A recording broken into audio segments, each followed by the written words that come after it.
So the show, if you go to the YouTube, our page on Facebook, that link can be on there to share.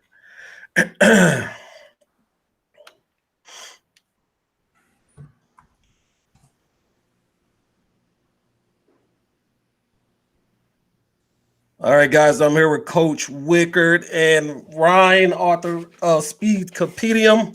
We're going to wait. We're going to get some more people in here, and we're going to start the show.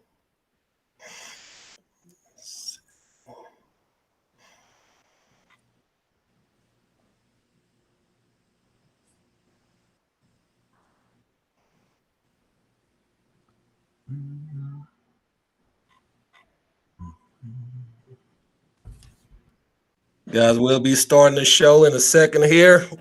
We're trying to get some more people in here. We're going to talk about, is it more important to run faster later as a junior in high school or early as an incoming freshman?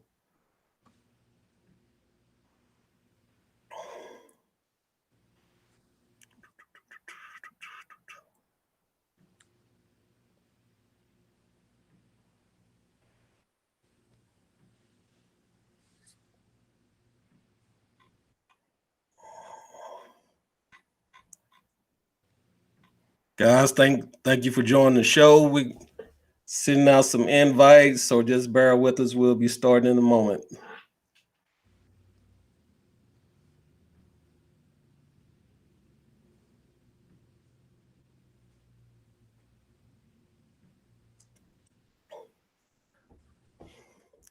All right, Twitter is up.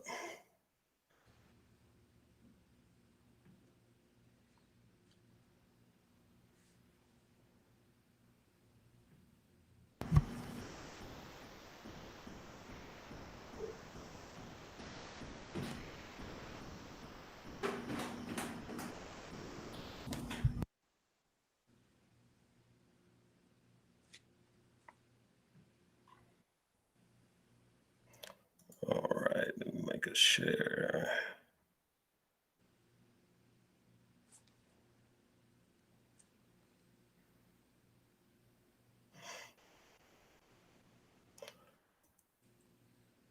All right, Coach Wickard, if you can share to the National Track and Field Group and DFW. I can't get it on mine over here. Yeah, well, and I'm trying to be honest with you, I'm trying to do it through my iPad, and I'm not seeing the share button. I could be totally not seeing it though.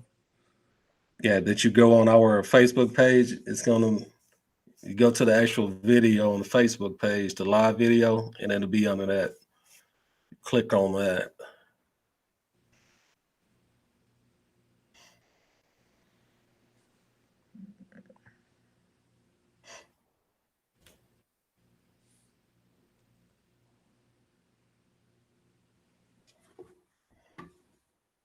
I've shared the link. All right. You shared it, Ryan? Yeah, on Twitter. I just copied it. Okay, I did too. I'm trying to. There it is.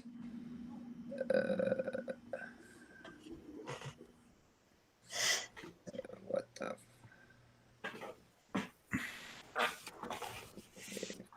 Now it's showing me the spinning wheel of death when I pull it up on mine, but I don't know if that's because I'm broadcasting. And when I click share on the Facebook page, it just pops up with the live video.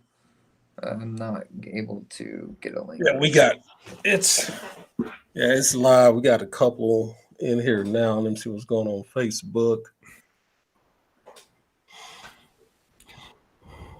I'll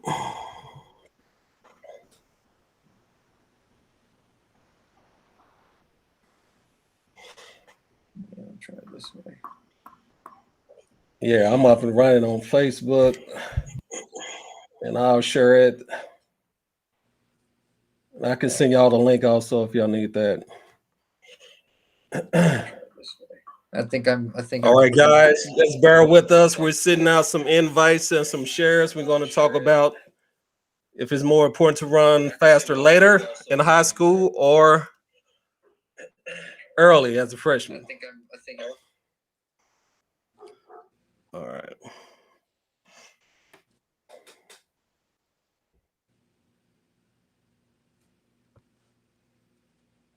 We got a couple in here now. Let me see what's going on Facebook. All right.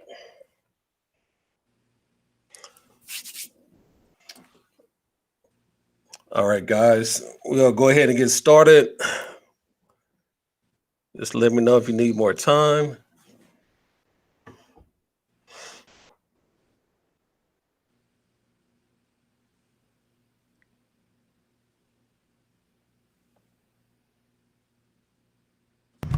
I'm good to go whenever you're ready. You good to go? I think we're good. You good? Yep. All right, guys. Welcome back to the show. Welcome back to ETTGYA. We got a special show today. I got the dynamic duo here today with us. We have a good topic, very good topic we're going to talk about. We're going to get right into that, but I want to show you this video. It's going to be brought to you by Trackborn, all right?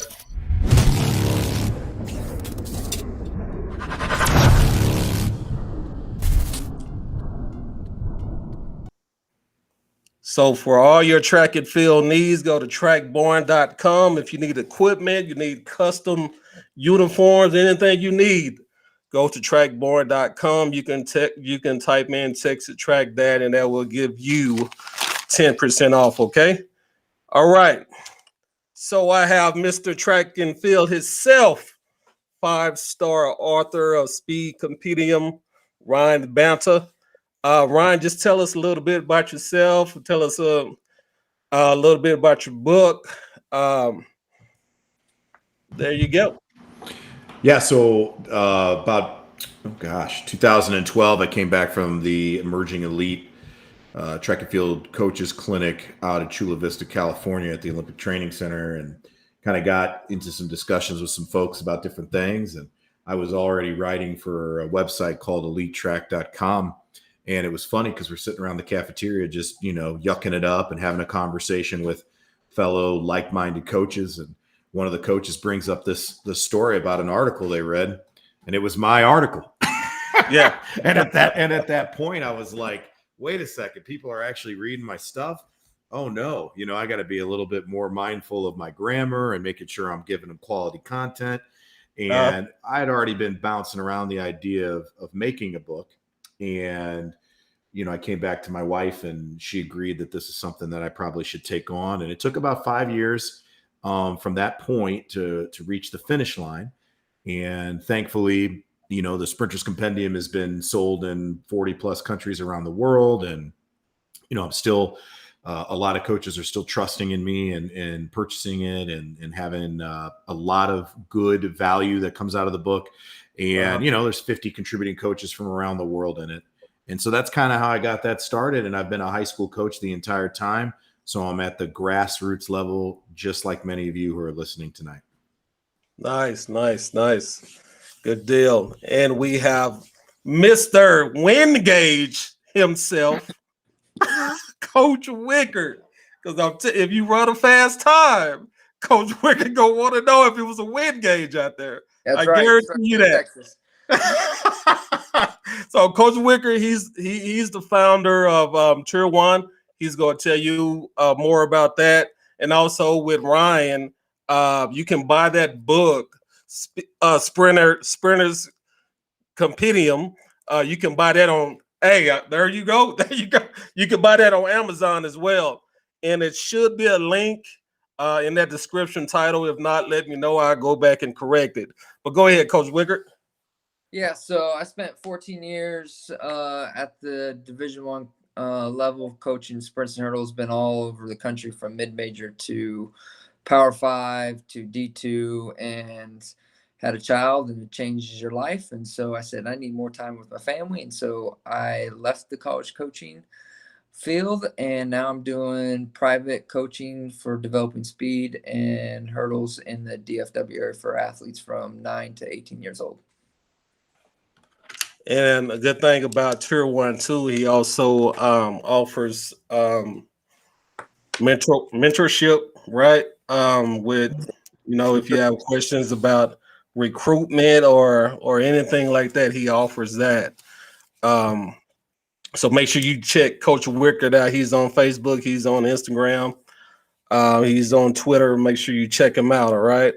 Also, what we're going to talk about, the main topic today is going to be: is it more important to run faster later as a junior, senior, whatever, or early coming in as a freshman, right?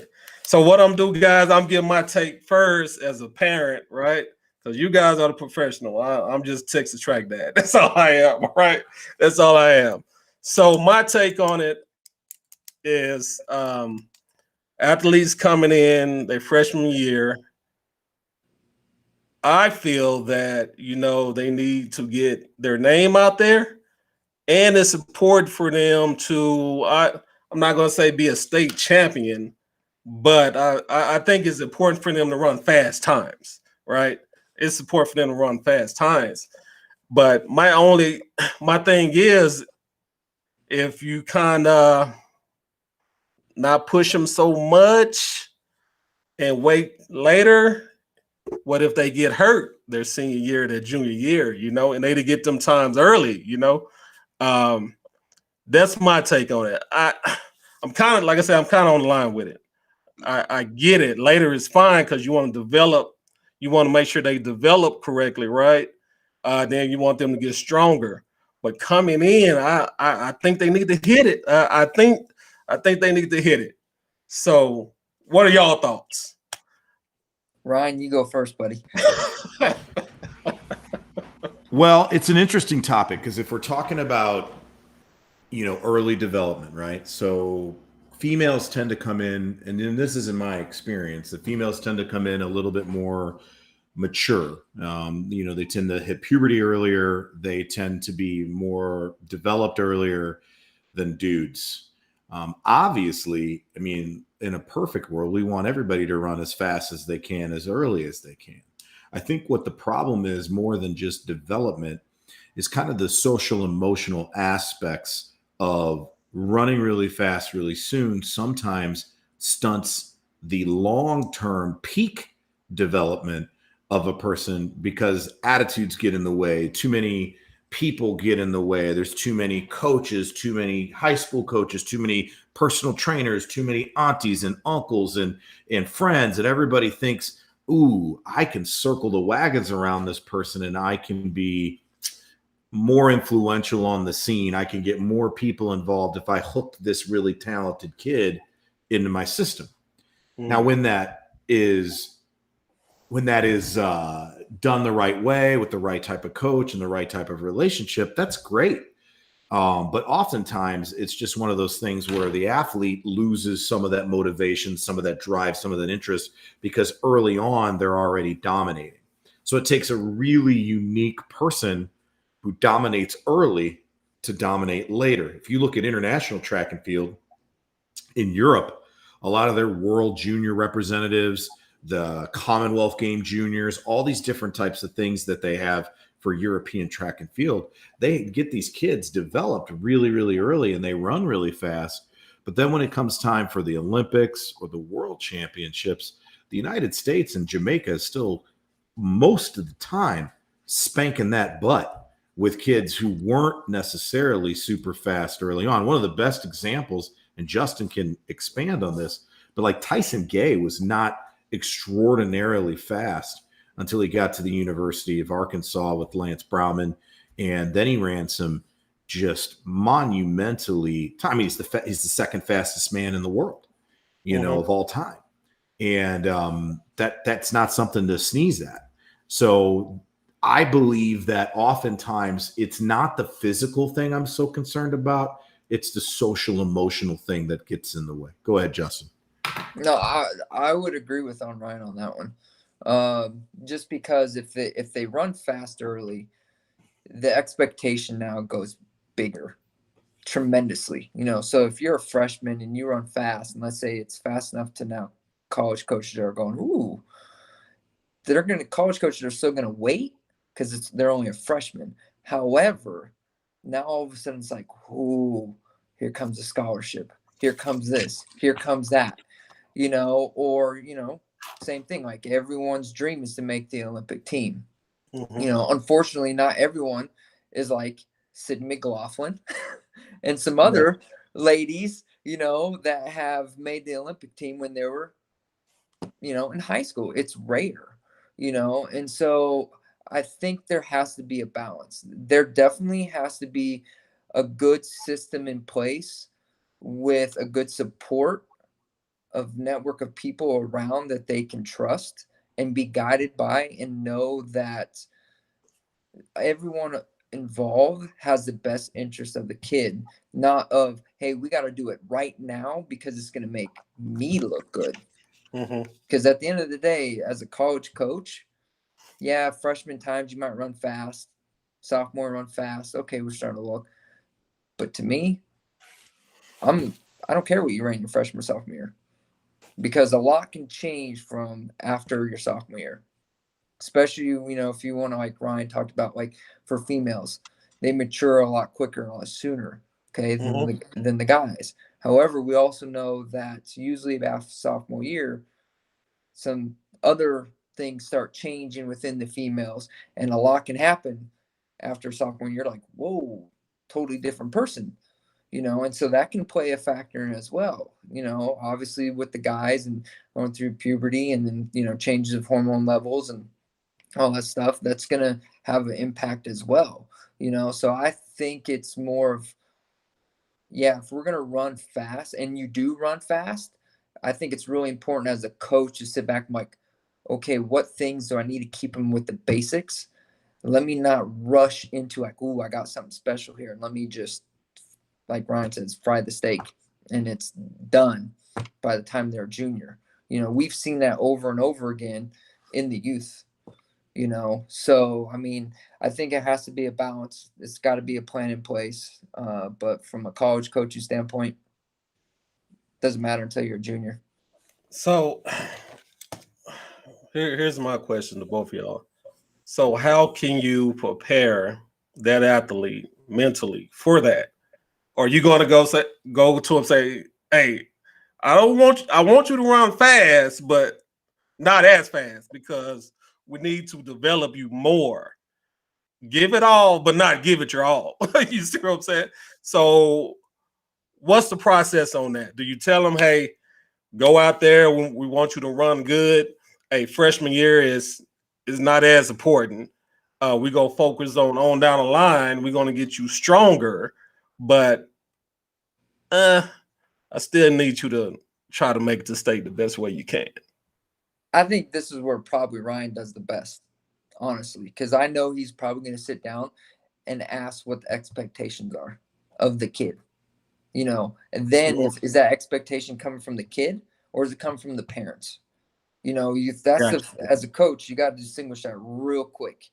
And then sitting down and telling them where we're going. This is where we're starting. These are the things why we need to start here, because this is going to help you later. Because if we don't have these foundations in place, then you're not going to hit this gear, because you got to have these in place, stable, and show that you can execute it correctly over time to be able to go to. Because like I always say, you can't just go from 11 flat, okay, as a guy, and all of a sudden next year 10-2. It's going to take progress. And I think as a kid, they don't understand those steps. So you need to guide them through that. That's just my opinion. And then obviously the conversations with the parents involved with that too. Yeah, I've had we have very involved parents who are really interested with a really talented kid. So let's say the kid's already ran really fast, and now they're spending some time with you, and you have to take some steps backwards. Or look, it is not the expectation that in February in Texas, in your first track meet out of the gate, that you're going to run a personal best. It's just not likely to happen. Now, if it does, that's great. That's exciting. That's wonderful. But it's not likely. I had 2 young men who both ran under 4:10 in the mile. Okay. They were twin brothers. And I remember having a conversation with the dad saying, listen, they're going to run a little bit slower because we've been doing different types of work to deal with the things that they were missing in training. Because in this phase, I want to get some of this stuff done because I know that the guy that I'm going to hand them off to as like a baton, like the athletes are the baton, and we as the coaches are trying to get that baton around the track without catastrophe. And so I have my job to do on my leg of the athlete's career to take care of them, to help them get to the finish line with a good time. And sure enough, they went out and they ran a decent time. And then I said, now listen, in my career at this stage, in this part of the program, typically this athlete is going to run 20 seconds faster in the 1600 or the mile, depending on what it is, at the end of the year. And sure enough, they did. And they both went way under, 4:10, both of them.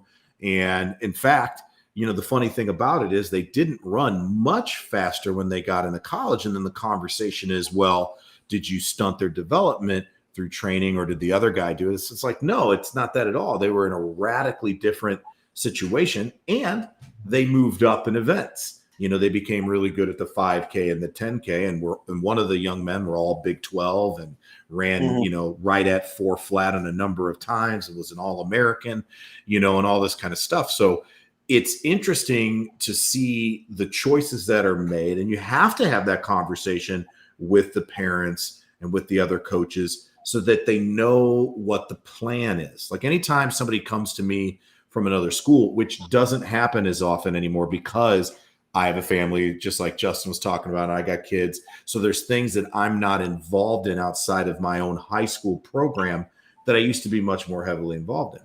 But when I was, and I would have that conversation with the high school coach, I'd say, look, they're coming to me. I want you to know that they're coming to me. If you don't want them to be with me, that's a conversation you need to have. But here are the things I'm going to do. What are some things you would like me to do or like me to work on? And that's always been the best way to do it. Now, conversely, okay, I've had coaches say all sorts of crazy stuff when a kid, for whatever reason, decides to go somewhere else for winter conditioning instead of with us. But then what the concern is, and I found this to be pretty true, is most of the time those kids go away from me, they get hurt because there's too much of this work that is at a level like Justin was talking about where the intensities are really, really high, which is great. But like, let me give you this example. This is let me land my airplane. When Usain Bolt ran 9.69 and broke the world record in 2008, I knew that happened. I saw it on my phone, but there was no video in 2008. So I knew going into the night when I saw the recording, I knew I was going to see the world record and I was going to see the gold medal. But what I didn't know, because I didn't see it, I just saw the time, not the movement. I wasn't aware that he was going to jog the last 20 meters, turn to the side and slap his chest and make a mockery of the entire planet and almost like have a Matrix moment where I'm like, is this even real that I'm witnessing? This guy's like a video game. And at that point, the time was already impressive, but now became ludicrous in terms of what he was able to run while jogging the last 20 meters. The same idea is true when you see a 10-meter fly, a 30-meter fly, a 20-meter fly, a 100-meter dash time. You're like, that's a really fast time. But how did that athlete look doing it? Were they technically proficient? Were they moving correctly? Or are they in a situation that at some point you're kind of like, you could put a Ferrari engine in a Toyota Tercel, okay? But that Toyota is going to blow up if that car doesn't have a radical change to its frame and its tires and everything else so that it can handle this engine that it's got running down the track. That's kind of my point. Yeah. And guys, so y'all know I did a poll, right? I did a poll on IG and I did a poll on Twitter. And this is interesting. So on Instagram, which is more of my young audience, right? They stated it's important to run early faster. So it was 60-40 on IG. But on Twitter, the more experience, like you guys and the experts, it was reversed. Twitter was said later. So or you think, like Ron, you mentioned also, and Coach Wickard, is the parents the one that's putting that in their head, and when they get to y'all have to undo all that? What do you think? I think it's a combination. It's not just one thing. It's a combination. It's peers who they're around, their friends, could be within their school themselves, how the culture is. It could be their coaches, whoever, if it's a private coach, club coach, high school coach, parents, it could be just themselves as well as it's part of it, because hey, they might get I'll say it, like when I was recruiting, I know a kid that got a letter from LSU, and I'm like, he's not going to be at LSU, but yeah, because he got a letter, he's like, LSU's wanted me. It's just a letter, so he already had I'm going SEC, and he ended up going D2. But I think there's just so much to play. You can't just say, hey, it's because of this reason. I think it's a multitude of factors that play into it. Okay. Would y'all agree? Y'all can agree or disagree. Do you think some athletes are built to run fast through their freshman, senior year? And some others, you have to train. The reason I brought that up, because I did a little research. If you take Jasmine Montgomery, I believe she's from the San Antonio area. She didn't run fast early, right? But later, she blew everything out the water, right? She blew everything out the water. Sha'Carri, if you go look at her freshman year, it wasn't that great. But later on, she was really moving. She made a statement. And if you look at Christine Mallard, she's just running fast all the time, right? So you know what my thing is it the sprinter's DNA? Or do y'all believe that some athletes can and some, Well, can't? there's been a lot of studies on there's a book called The Sports Gene by David Epstein, not the Jeffrey Epstein. That guy got, killed. But anyway, David Epstein wrote this as a Sports Illustrated author. And he talked about how actually some people have trainable genes. So like, for example, if you guys look at me on video, I'm not skinny by any stretch of the imagination, but I have a natural low heart rate. But I also don't have the genes that allow for my heart rate to be trained even lower. So as an athlete, I can kind of come in and compete right away and feel a little bit more fit than the average person. But as everybody else's fitness gets better and their progressions go on and they continue to work out, they're going to, in that one particular aspect of my global fitness levels and global abilities in my own genetic makeup, I lack that.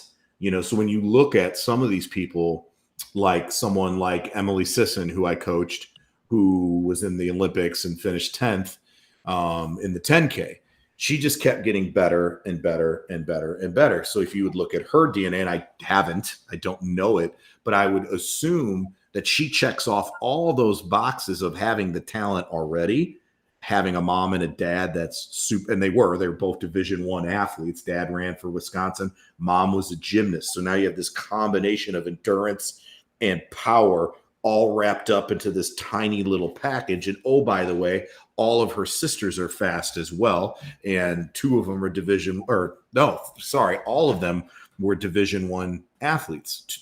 3 of the 4 were distance kids, and the other kid was a long and triple jumper for DePaul for a year. Maybe longer. I don't know. But so there is the genetic component. You have to have it. But there is also a genetic component that says you're trainable. So if you have a good coach, and the athlete you mentioned is at what is that, Reagan High School down there in San Antonio. Yep. And, you know, on top of that, they got a great overall program. The coach is really freaking good, loves the hell out of her kids. She's phenomenal, you know, and so those types of things are good combinations of factors. And if it was up to me from a social emotional standpoint, I'd like the athlete to keep getting better. But as Justin brought up, with women, it's harder. Because if they take time off and they're predisposed genetically to have a little transformation of their body, there is an adjustment period that takes place because the hips will change, the Q angle, the angle of the legs will change, you know, all this kind of stuff. And we don't want to stop that from happening. But if you keep a person active, the detrimental effects of what Mother Nature is going to do is going to be minimized. Where the dudes, they just are like on a cheat code throughout high school because they're just getting pumped full of testosterone, right? I mean, that's the reason why people do testo and all that kind of stuff, because it is, no matter what scientific journal just released 2 days ago saying that testosterone really doesn't have an effect on performance. Oh, really? Then why is that men who are 4 to 7 times higher in testosterone wildly out stronger, faster, and performing biological females? You know, the reality is that testosterone makes a huge difference. So those boys are going to get better no matter what. But if they run like crap and run fast, it's harder to break them of bad habits because they're like, I've done it this way. I'm a success. They shut their ears off to you. If they move well and run fast, they're probably going to last a lot longer, be healthier. They're going to be more open to criticism. They're going to be more open to listening because they're going to continue to improve. But if they run like crap and run fast, you're going to get into some trouble. And that's the caveat. Makes sense. Makes a lot of sense. I'll throw this in there, and I've never said this, and I know this is live. Ryan's going to be like, wow. But in college, on the female side, college coaches are looking at the physiques big time, you know, especially on the female side, because we know that if we are not able to increase their testosterone level, okay, which you can naturally do that by doing a lot of power stuff with them in the weight room, doing some cross training to increase the metabolism, things like that. Like it can be hard. It can be very, very, because you cannot go against genetics. So the only way is if you know you're going to fight genetics, you got to get them super, super strong. And if they're not willing to do the heavy weights or do certain things, they're going to struggle. It's just the way it is, you know. And so that's a huge factor. And like Ryan said, on the guy side, yeah, I mean, testosterone level, you can increase it by doing the same thing. But at the end of the day, it's still going to come down to, in my opinion, proper planning and progression and stuff. I mean, we'll just go back and everyone can look at what Ronnie Baker did in high school and look where he's at now. And I can tell you from seeing it, it's been a progression. It has been nothing fancy, nothing crazy and stuff, because again, it's where we want to go, not what we need to do now. Right. You know, so I think that honestly, the best thing, is high school coaches have it 4 years guaranteed. They have the kid for 4 years. It's not guaranteed in college. Coach may leave, different program. Kid may want to transfer, you know, and so at the college level, it is harder. And so sometimes they won't see the progression because, one, maybe the kid's not willing to stick with the progression because they don't trust the process. You know, so there's so many different factors that can happen. And yeah, like Ryan said, if a guy comes in out of high school and he's like, Coach, I'm already fast, their ears are closed off. They're like, I'm just going to keep doing it. You're like, I'm telling you, you have to change this if you want to get to here. And a lot of times they're like, nah, I'm good. So yeah, and the other thing is that you get into a rhythm lock.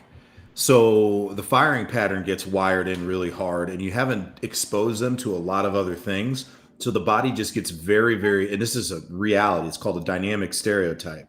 And if it gets really hardwired, it takes way longer to undo it because of neural pruning and the firing patterns and all this. And again, when we tell it's like you guys are hearing this conversation, you're probably like, what, they telling them not to sprint all out or race all? No, we absolutely are. We absolutely are. But it goes down to, what does that look like? And what training are you doing to access that all the time? One of the greatest coaches in the world used to coach in Texas for college. His name is Dan Paff, or Pfaff. Okay, Pfaff. And one of the things he would talk about is when an athlete runs like a new personal best, he doesn't radically change anything about the program because the athlete has never been there before. You have hyper PR'd. You have super maxed. You have done something your body has never seen. So we have to go, okay, did we get a pop in the tire? Did we have a break in the chassis? What's going on? We got to go back and look at this car like a Formula One car and say, okay, what was the consequence of going beyond anything you've ever done before? And let's stabilize this new you for a week or 2 or a month before we start initiating new training. And here's the other thing. Charlie Francis, Ben Johnson's coach in Canada, and people have poo-pooed him because of performance-enhancing drugs, all this kind of stuff. But when a kid would PR in practice, that's it. Practice is done. Because what else can you do? You go out there and you try even harder. Well, Bud Winter from San Jose State, Speed City or whatever the heck it was back out. That's not San Jose. I've got the wrong school, but it doesn't matter. Bud Winter, he would talk about, all right, run as hard as you can. Kid would go run as hard as they can. And he goes, okay, I want you to try to run just as fast, but I want you to relax by like 4 or 5%. Lo and behold, on the second run, the kid runs faster. So when you go there has to be a recovery. You have to keep the training maintained. You don't want to go and try to PR again because you're going to get the person hurt because they've never been there before. This is a super maximal experience. And then psychologically, you don't want them to keep trying to make that thing happen right away. You got to give them a little bit of time to recover emotionally and physically and then hit it again. So if I have a kid who runs a crazy PR in the 100 or 200, the next week we don't run it again unless it's a championship phase and that's the step that they got to get to state, and I can't do anything about it. But if I don't need them to run that race the next week because there's no qualifying standard thing or something they have to do, I run a different event because I want them to be hungry, but I also want to stabilize the new them and not injure them. So I'll tie that into back to the original statement. Is it better to run fast early? Okay. So we'll just go in Texas. I'm going with this. The kid runs fast. What are they going to be doing all the time from their freshman year? Relays. Yeah. Why? Because it's double points. If it helps the team, and it's no fault to the coaches. That's the system. So guess what? If that's how you have to win. So you got to stack the relays. However, it goes back to like what Ryan was saying. Okay, if they run fast, where are they going? Because your training is going to have to change. It can't stay the same from when they were a freshman. So where are you progressing their sophomore year? What things are you keeping in within their training that worked? And then as you get faster, here's the thing. The improvements of certain things that you do are going to be smaller. It's a smaller window. You're not going to get your big bang for your buck. So like for high school, right? If we know that they can get stronger in the weight room, they're going to be able to apply more force into the track. Okay. So naturally, you're going to see a big improvement because of the strength levels. But eventually, as you get going, okay, now where's my next big bang going to get to really get them to go faster? And so the other things from a psychological standpoint, and this happened all the time, and I know he's had it too, is when a kid does run fast, the first thing they go, and I'll use this example, I had a freshman at Louisiana Tech. She was 14.2 in high school. Her first outdoor meet, she went 13.5. I said, I'm in trouble. And here's why. It wasn't because I knew I couldn't get her to go faster, because she thought the next race she's going 13-1. And now that's the psychological thing now as a coach. Instantly the kid goes, I just ran 55 flat as a freshman. Next meet, I'm going 54. Doesn't work that way. So that's the other thing as a coach you got to look. So there's a fine balance that you got to teeter on. And it goes back to me. It's knowing the athlete, building the relationship, having the trust. So when stuff like that does take place, you know what to do, because you got to get buy-in at the end of the day. And if they're not bought in and there's other influences happening or parents, whatever, it's going to be tough. You know, I never understood why. Well, like I said, I'm not a coach. I'm just track dad. Why coaches tie up elite sprinters on relays their freshman year. I seen it this year. I mean, I see it every year. I just don't. I don't get it. I don't know why I'm that going to happens. say this. I'll drop a bomb and Ryan add in. And I'm just going to be this is just my opinion. Okay. Relays, you can hide your coaching flaws. Technique work, block work, acceleration work, that takes some skills. You actually have to do things properly in progression to get there. So in my opinion, a lot of it comes down to education of coaches. There's many great ones out there, but it's easy to hide in relays. Because once you put the kid out there in this technical event, sprints, throwing event, things are exposed really quick. So if you ain't doing the right things, again, coaches hear this all the time. Not all. You haven't done blocks all year. You know, it's a big meet. You need to be in blocks. And so the kid's forced into blocks. Well, now the kid doesn't do well, and the coach gets mad at the athlete. And the athlete's like, never done blocks, never worked on blocks. Well, you need to be out doing blocks. Gotcha. It's not the kid's fault. It's the coach's fault. So that's just my honest take. So we got a few. You got something, Ryan, on that? Yeah, I see Look my like you wanna boy, say something. my dude, Brandon Cooper over here see talking him about there?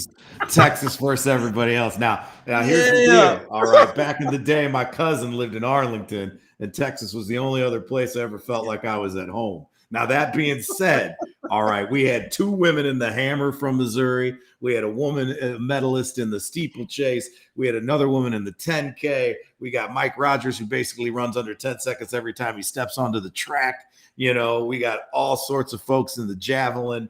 I'm just saying, man, you know, I would say that. And then, oh, by the way, for all my Texas fans out there, when you guys go to the Great Southwest meet, don't forget that Team Missouri brought home both the men and women's title the last couple of years with some high school kids from Missouri. So, you know, I'm just saying. But anyway, I just had to make sure I gave my man Coop the business. Oh, Coop. Oh, we got a few comments too.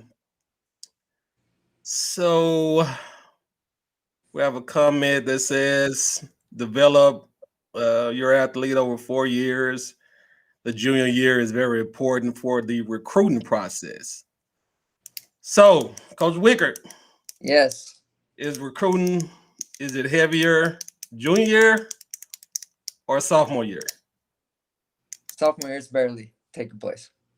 There's a little bit, if you're in the top 10 nationally and you've had some times that meet some standards, or coaches see a kid that's got a good frame, they're running well, they like how they move, yeah, you're going to, but all is it going to be is a recruiting letter. That's it. Nothing can happen. And so it depends on each school, depends on where they're at with their scholarships, all that. So there's a cycle to everything. So yeah, there might be some sophomores that might get some look. Hey, we're interested, fill out this questionnaire. Junior year, obviously, NCAA rules. You can start making contact with those kids. You can bring them on an official visit. And a lot of coaches are like, hey, if I can get this elite kid to come on an official visit as junior, I've done one thing. I either get them to commit, which is very rare, or I took away one of their official visits. So that way they can't go to another school and stuff. Mhm. So there is a game to it. So, but yes, for me, head coach is always like, hey, look at the juniors. But if we still have money left over for the senior class, guess where my attention is going to? I got to finish up my recruiting for the senior class. So I'm sending out flyers, info, getting, inboxing kids, give me their stuff that are juniors. So that way, then I can start putting stuff out there. So at the end of the day, junior year starts, but it's still, even though NCAA rules changed, at the end of their junior year, it starts getting hot. Gotcha. So Ryan, I've got a question. It says their runner, they have athlete, a runner seems to run faster every other year. What do you think that is? Is just the kid don't want to run, or could it be the training, or? It's weird. I've had two different athletes. Now they wouldn't do every other year, and again, I oftentimes think that has to do more with social things going on in their life, friendships, boyfriends, girlfriends, schoolwork, classes, family stuff, mom and dad, are they together? Are they not together? Those type of things. But I have seen athletes where like literally every other week they would perform really well. And then the next week they would have a poor performance. And so I started to look at, well, why is that? What's going on? Well, if they're females, there are things that happen routinely in a cycle, and I'll leave it at that you may not be aware of when that is or how that happens and all that kind of stuff. It is really not your business. Athletes sometimes share that with you. And when they do share that with you, that's a consideration that if they're sharing it, you need to take it into consideration in terms of the volume of training, how much work you're doing, because if they are having that, their iron levels are down, which means that healing's not going to be as good, performing is not going to be as good, red blood cell count, the ability to get oxygen and all that kind of stuff, that's all going to play a factor. So what I've tried to do is, with that, knowing that that's coming, I try to take a little bit off of their plate from a performance end. So like I know, okay, they had a great performance this week. Next week, we're not going to the wall and running 4 events, or whatever it is in Texas. You get your 2 and your relay or whatever. I'm going to reduce the amount so that I can try to keep the success going in spite of this rhythm that they have, which is very, very up and down. The other thing is, when you look at that, is if you are paying attention to some quick and easy stuff. So big thing you can do is start giving your athletes some questions that they answer for you every day when they come to practice. Like, how hard did you think yesterday's practice was? 1 to 5. How emotionally are you ready for practice today? And the key to this is, whatever you have them little click on a Google form, right? Make a little list and have them click. You keep that data. It might not help you the first year, but over 10 years, if you're coaching for a really long time, that data is going to help you inform you on decisions that, hey, maybe this week of training was not good, and then I have to pay for it for 3 weeks with my athletes to try to get them back. Or the athletes always complain that this week sucks, but then the next 2 weeks they run out of their minds. And so then you can frame it for them to say, listen, this sucks right now, but we're going through this phase of training to get you to the next level. We don't want to take 2 steps back, but understand that there's an adjustment phase. That's the other thing too. Like, I had a young lady who was really, really fast as a freshman, and then she grew 6 inches. She didn't get hips. She just got really tall. Well, she went from being like this little mouse, just ta-ta-ta-ta-ta-ta, and a rhythm-based, a frequency-based athlete, to becoming more of a stride length-based athlete. And over that time period, we finally got that to get all back in order and the coordination to be right. And then she ran faster than she ever ran. And so some of those things, as you're seeing that happen, those are the conversations that you can have with your athlete so that they hold out hope and stay involved in your program so that you can work your magic to get them to even greater performances. So you're going to love this. Brandon Cooper. He says, freshman year, they pretty much got to make a name for themselves. They belong on the team relays. Put your work in. I'm just paraphrasing. He's pretty much saying you put your work in as a freshman. Um, then after that, you can focus on, your individuals. He also said in here, there's not many freshmen that make it on their individual events. So pretty much he's saying, you coming in as a freshman, you run good, we're gonna stick you on the relays, and when it's your time, it's your time. What do y'all think? I would agree with that, actually. I think and it's also going to depend on each part of the country that you're in and stuff. Yes, you're going to have your amazing freshmen that can come in like, man, they're the best on the whole entire team. But then majority of times, yeah, the freshmen are going to have to develop and earn their spots, and they're not going to just come in and just take someone off the relay. So there is definitely going to be a progression, for sure.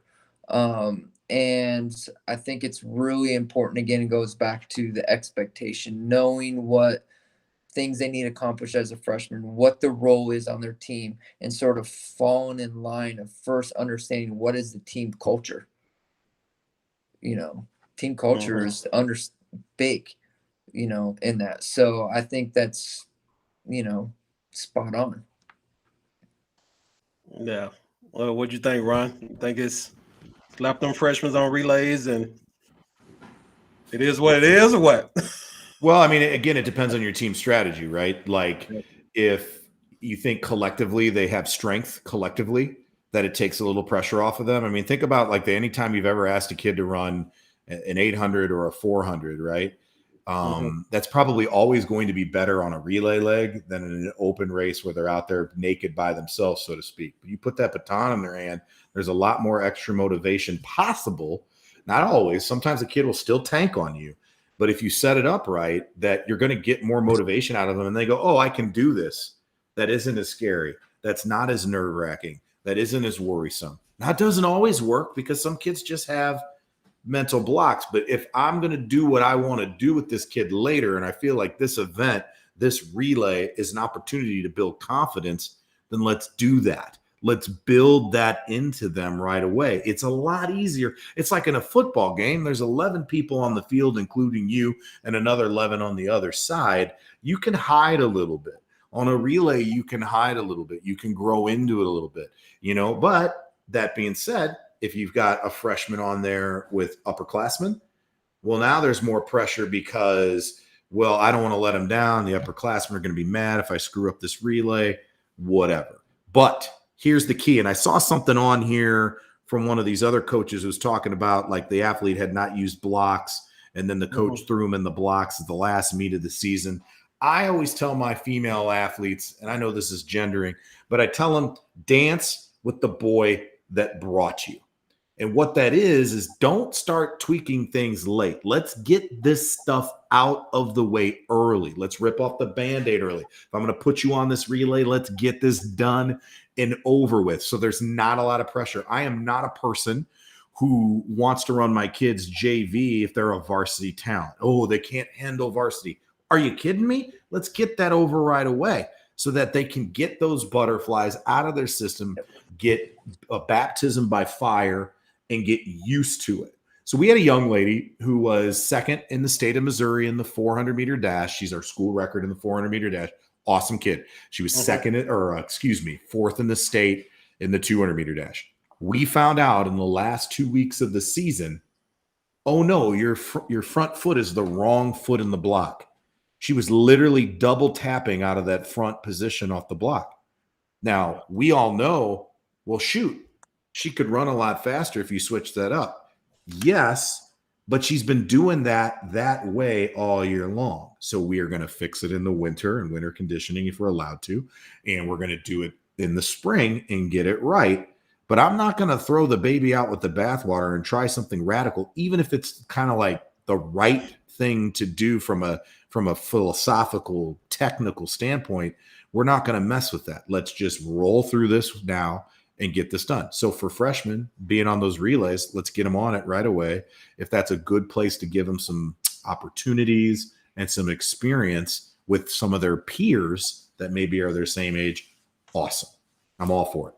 I will add this because I think this is happens as well. Obviously, I'm coming from a college level, but I think the other thing when it comes to relays too, if a freshman can be on the relay and build those confidence, okay, they're probably going to take someone off the relay.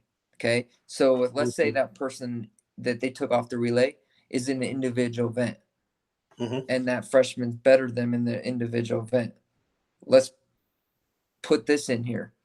There are favorites. There are politics involved no matter where you go.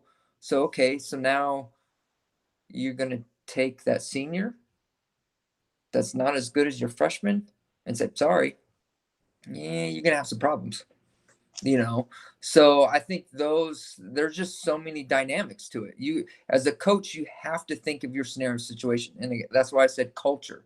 What is the culture of your team? Because that's what should drive everything and your objective of why. What's the purpose of this team? Now naturally you can have a coach in there. It's like, yeah, it doesn't matter. Yeah, senior or junior, you're out. This freshman is in. So I think it just depends. Because I mean, let's be honest, that does happen. That happens. Not all across the country, but it does happen. And I get it. I get what y'all saying. Like I say, I'm a parent. Y'all the professionals, and if I have a good sprinter kid coming in there, and you sticking them on relays, them relays better be pretty good. And that's what Mr. Cooper just said. You don't want to go sticking your freshman sensation on a bad relay. Unless you want them to prove something and earn it. There's nothing True. wrong with that either. They're freshmen. True. You got to earn it. Yeah. True. Go earn it multiple times. I can agree with that. I can agree with that. I seen a comment in here. Do y'all think it's important to have a female coach? Go ahead. Yeah, 100%. If you're coaching females, it's vital to have a female coach. There's overrepresentation of male coaches in all shapes and forms, and so I look at it in a number of different ways. It's the chicken egg, right? So chicken is, well, there's just not a lot of females that want to coach, so therefore there's not a lot of females coaching. Okay, well, I also think it's because they may not see that as a profession because it's not modeled for them in their daily lives. I talk about this person all the time, so she won't be mad at me saying it, but we have a really, really great coach at Parkway Central who coaches a lot of our distance athletes. Her name is Coach Merriman. She coaches men all year long. And so what does that show? Well, it shows all the young ladies in my program that, hey, I can continue to do this track thing, not just because I'm going to be a professional, but I can do that. I can become a coach. And not only am I going to be excluded to just coaching women, I can coach men too. And there's nothing wrong with that. It's like Doc McStuffins. You have a young lady who's a person of color, who's a doctor in a television show. Everybody growing up goes, I can be a doctor too, because I see it every day on my TV. Modeling is so powerful. And there are conversations that can be had female to female that sometimes females are not comfortable talking to men about. Men aren't comfortable talking to females about. Like, think about this, like a sports bra. If you've got nothing but dudes on your staff, how do you have that conversation with the woman saying, hey, you don't have proper equipment on here on page 25 here in the East Bay catalog. You may want to think about picking up some of these, and then what's the message to that kid? What the heck? I mean, it's something that has to happen so that athlete can perform and be comfortable. But at the same time, that's both ways. That conversation has potential to be disastrous and uncomfortable. It's great to have diversity on your staff. If you coach a lot of people of color, it would be nice to have a person of color on your staff. Yeah. It's important. It doesn't have to happen, but it's flipping useful, because people feel more comfortable. They feel more at home. They have an opportunity to have that initial conversation with someone, and then maybe, and escalate's not the right word, but then maybe that coach makes that athlete more comfortable to then have the conversation with the head coach or the other adult that they really need to have that conversation with. Or those coaches give you information on the side that you're never going to get. Think of, like, I'm a history teacher, so think about this. Franklin Roosevelt's considered like one of the greatest leaders of all time and one of the best presidents in United States history. The best thing that Franklin Roosevelt had was Eleanor Roosevelt. She was his eyes and ears, his literal legs in some situations. And there were conversations that she was having with people on a much more broader spectrum of life than he was having. And so she could go back as his trusted partner and say, listen, this is what's really going on. This is what I'm being told. And that's the thing that I think coaches have to understand too.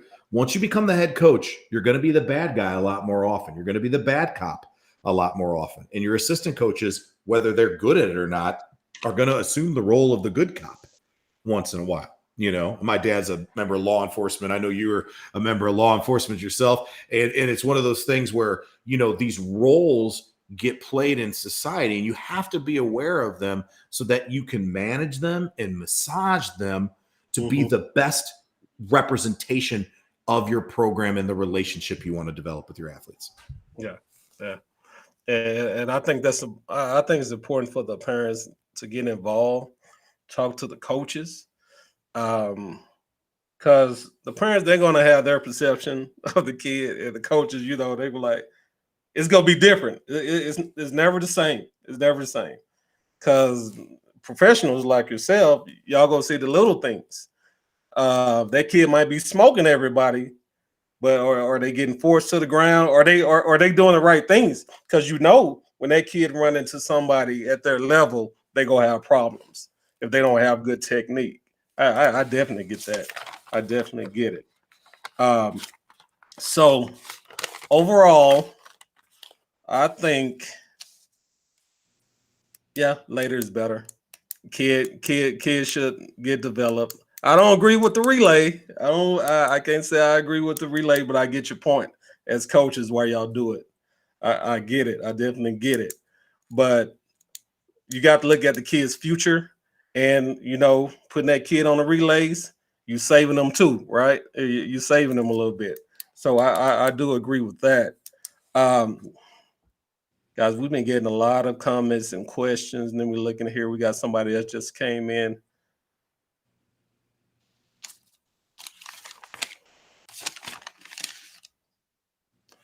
All right. I can address Ruth's question. That's okay. Yeah, go ahead. So Ruth asked if, you know, coronavirus or some kind of catastrophe takes place, what are we going to do to get our kids recruited? That's a big problem. So there's no doubt about that. The biggest problem is that a lot of and it's not a problem, it's a unique circumstance. A lot of college athletes are getting extra years of eligibility because their schools are choosing not to participate because of the pandemic. So what's happening in a lot of places, especially football programs, is there's just not scholarships available because, number one, those kids are getting their scholarships again, or because of the portal situation, people are transferring all over the place. In basketball, there were more people transferring than there were like spots available.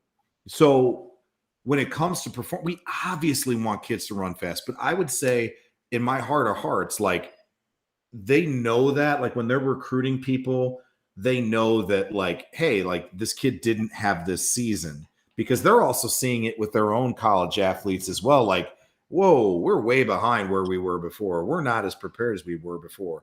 That happens. So the biggest thing is like that's why the importance of AAU and USATF track is a valuable resource, option, and necessity in our current circumstances, because you can't rely on the high school to compete, you know, or to have a season. So it is important. If you see that coming, you got to get those kids in those other opportunities so they can run fast indoors, or maybe they catch a couple hot times in June or July and run fast. Because if this is something you think your kid has the ability to do, is earn a scholarship, then that needs to happen. Now, the good news, kind of circling back, is if they are really good and maybe they're not at a university of their choice, but they got some money, if they do a great job in college and they get into a good program, it's not always about like, hey, I want the Division I program. It's like, What about the best junior college program or the best NEIA program or the best D2 in your area who has great coaches?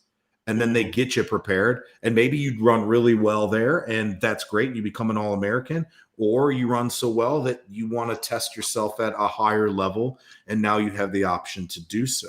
It's all about how you frame the silver lining out of catastrophe. And it's hard because this has been a really challenging period of time for sure, Ruth. Yeah. You're right about that. And I'm telling you that Corona, it changed everything.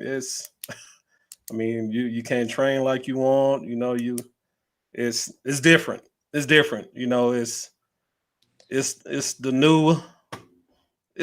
I'll say it's a new track and field. We got to wear masks to track meet. We can't.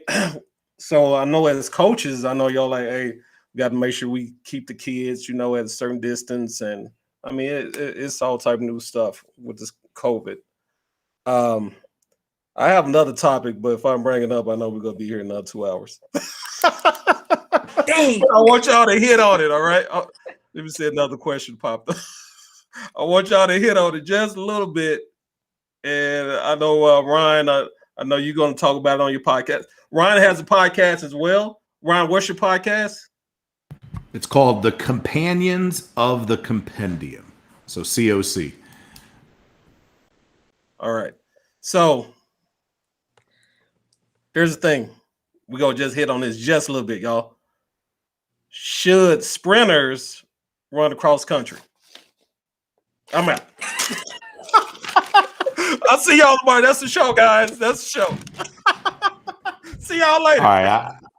All right. So in a collegiate setting, probably not. But it is also one of the things that you have to think about. What do you call a sprinter, right? Is an 800-meter runner a sprinter? Yes. Is the event 60-40, 50-50, depending on their ability levels and their fiber makeup? Yes. Do you need to do long, crazy aerobic work to run a fast 800? Not necessarily. But do you need something that gets you to that point? Yeah, that's the whole basis of my training system called the critical mass system. But it really and we should not go too deep into this because this would be a 2-hour we need to come back and have this conversation with you another time, maybe in 2 weeks. Yeah, that's fine. Yeah, we can do that. Yeah, and I would love to talk it out, but it comes down to a basic rule. How are you doing it? What does it look like? Who is the athlete that you're working with? What is the situation you're in? Where are you? You ask all the questions. Why are you doing it? I will tell you there are people that are a no, that I would kick them off the team if they showed up. But there are more people than not that I could work that for a lot of reasons. It may not be, hey, they're going to run in my varsity 7. It may be like, this is the only legal way I get to coach them. And so they're on my team, on my roster, but they never step on a cross country course. They never go run 10 miles, on a long run. There's all sorts of things you can do. But yeah, we need to come back and have that conversation. That's a nice little cliffhanger for the group. Now let Coach Wickard get on it a little bit. Before we do it, hang on. Before we do it, Ryan did a great job of the holistic. Now I'm going to add this and then we can end it. If you're a hurdler and you're a long hurdler, you better not do cross country. That's all I'm going to say. Guys, we're going to get back by 2 weeks. We're going to hit that topic. But what I need y'all to do, y'all need to go on Facebook, look up Sprinters Compendium. Compendium? There you go. Look that up. Look up Tier 1. Go like their page. Go follow them. Go on Amazon. That book is on Amazon. Tier 1 provides hurdle training, speed training, mentorship, recruiting, everything. And also go to YouTube. Look us up, Elite Texas Track Girls. And subscribe to our page. We have more videos from Coach Wickard and from Ryan on there as well. You can follow us on Facebook, Instagram, Twitter, pretty much all the social media sites. You can put in Texas Track Dad. You can put in Elite Texas Track Girls. Something's going to pop up. Also, you can follow us. Go to anchorfm.com. We got a podcast on there as well. Check out Ron's podcast. All right, guys, y'all, thank you for joining me again. Great show once again, and we want to get together soon on the other topic. All right, do y'all have anything else? Are y'all good? Just Enjoy appreciate it, man. As Have fun. always, Stay safe. thank you guys. All right, Thank all you. right, all right, All right, guys. I'll see y'all later. Bye. All right.